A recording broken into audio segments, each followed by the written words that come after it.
Саламатсыздарбы, урматтуу мекендештер, урматтуу достор, касиеттүү кыргыз калкым. Бүгүн адаттагыдай биздин маалымат жыйын эмес, атайын кайрылуу жасоого туура келип атат. Себеби соңку мезгилдерде Кыргызстандагы түзүлгөн кырдаал, социалдык кырдаал, оор маселе.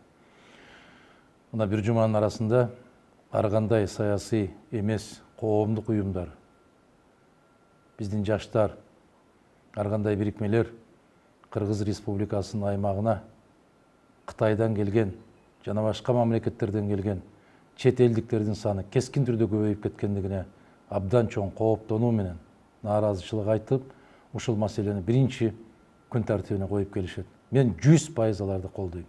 Бул кооптонууну биздин бүтүн Кыргызстан саясий партиясы мен макул эмесмин, бүткүл элдик кыймылы ар дайым биринчилерден болуп көтөрүп келген. Мына ушул сырттан келгендердин санынын кескин түрдө көбөйүшү, айрыкча Кытай мамлекетинен биздин мамлекетти басып кетиши, бул дагы бир жолу баса белгилеп айтайын, мамлекет менен өкмөттүн да жогорку кеңештин да биринчи күн тартибиндеги турган маселеге айлануусу керек. Анын үстүнө кечеки биздин Терексайдагы болгон окуя ага кошумча болду. Терексайдагы окуя бүгүнкү кыргыз бийлигинин нукра жүзүнүн көрсөтүп койду. Нукра жүзүн көрсөттү. Бул элдик бийликпи же баякы келген бийликтин уландысыбы? Ошол көчтүн уландысыбы деген. Көчтүн уландысы экендигини даана көрдүңүздөр. Таптакыр сабак албай койду. Кыргыз элине каршы мына ошондой күч колдонуучу органдарды мен ар кандай угуштарыма караганда 400гө жакын атайын даярдыктан өткөн аскерлер Терексай айылына барып эл менен каршы же болбосо баякы күч менен элди көндүрүүгө аракет кылып аткандыгы бул жапайычылык көрүнүш. Бул аябагандай жапайы көрүнүш. Мен расмий түрдө кайрылам. Кыргыз Республикасынын президентине, жогорку кеңешине, кыргыз өкмөтүнө кайрылам. Момундай башаламандыкты, момундай жапайычылыкты, момундай өз элиңе күч колдонууну токтот деп кайрылам. Чечкиндүү түрдө кайрылам, токтотуу керек.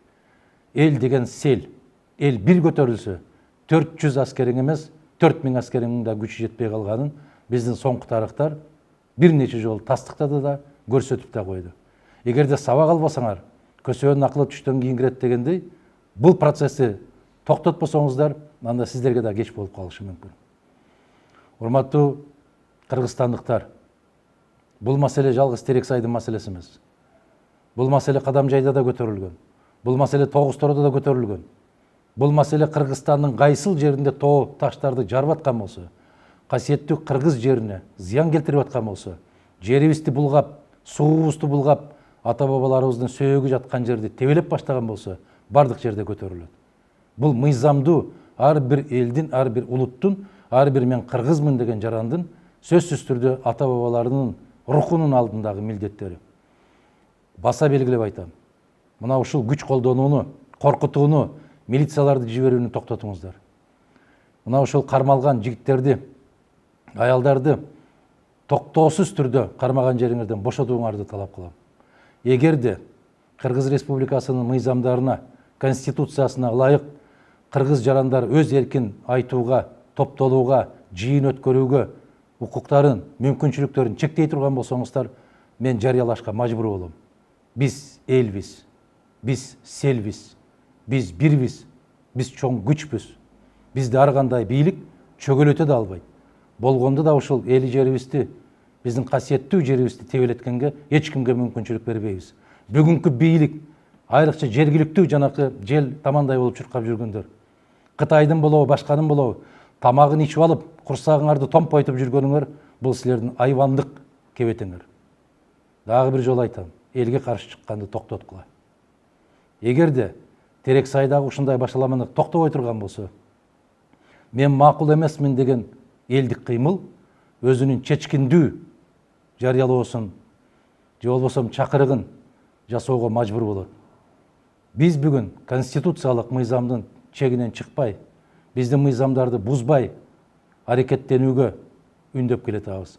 А эгерде биздин үнүбүз угулбай турган болсо, анда биз дагы бийлик кандай аракеттерди жасаган болсо, ошондой аракеттерди каршы көрүүгө даярбыз. Себеп Биздин жоготоор эч нерсебиз жок бүгүн. Биздин жоготорубуз биздин ыйык жерибиз, ыйык мекенибиз. Мөлтүр сууларыбыз, тоо таштарыбыз, аска тоолорубуз. Мына канын берип, жанын берип, биздин бабаларыбыз сактап калган касиеттүү жерибиз. Андан башка жоготорубуз эч нерсе калбады. Калганын баарын жоготуп бүттүңөр. Сатып да бүттүңөр, башка кылып да бүттүңөр.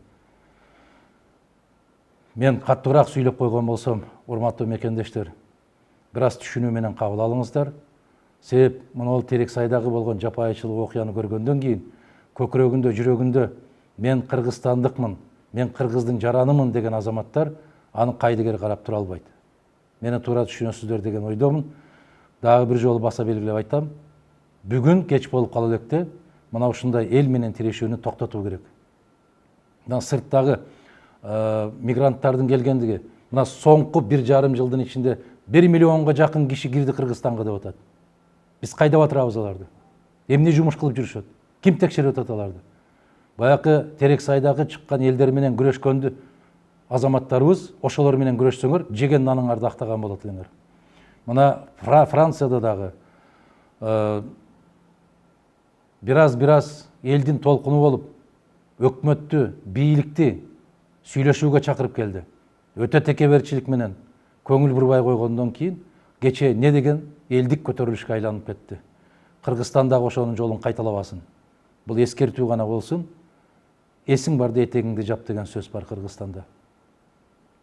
Мен ошону менен сиздерди эскертип гана коем. Дагы бир жолу эскертем. Биз конституциянын чегинен чыкпай талап коюп атканда, сиздер дагы адамча мамиле кылыңыздар элге. Эгер элдин башына түшкөн апаат болсоңуздар, анда эл да өзүнүн сөзүн айтат.